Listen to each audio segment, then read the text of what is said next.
Let us be truthful and let us tell each other the truth because it's the right thing to do. Tuko na apology ya CS wetu Rebecca Meano, mtoto wetu kutoka hapa Ndaragwa, na tuko pia na apology ya kiongozi wetu katika bunge la kitaifa Mheshimiwa Kimani Ichung'wa.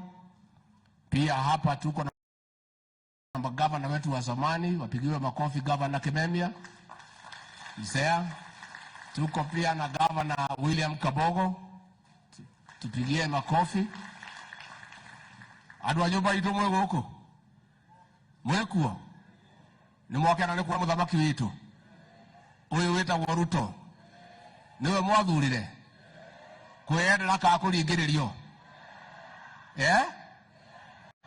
na nie nyendaga ndona kamweke ngacokia ngatho andu aitu nie na njamba itagwo Ruto ni mwatwikire wega ketwari uhoro wa ma tutiari handu hega tani ndari handu haceke na ni mwatwikire wega mugituhoera Ngai agituteithia mugicoka mugitwikiria kura ona uria mwageriria kuringiririo mukiuga mutikuringiririo andu a nyumba itu andu a njamba ino itagwo Ruto na nie mwene kuma ngoro-ini yakwa thiini amukirai ngatho ciakwa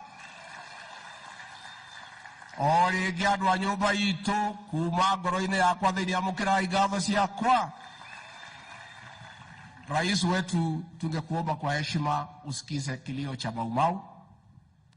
Hao wazee wanasema wanajua pahali Kimathi alizikwa. Rais, kwa mapenzi yako, ukikubali uwapatie nafasi watuoneshe pahali huyo Kimathi alizikwa. Kama atapatikana, tumpatie mazishi ya heshima.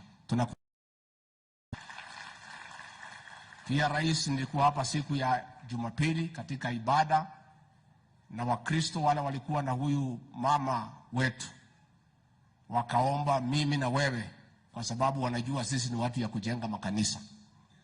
Wakasema, rais, tuwasaidie hiyo kanisa. Mama alipeana shamba, mimi na wewe na viongozi tusaidie kujenga hiyo kanisa.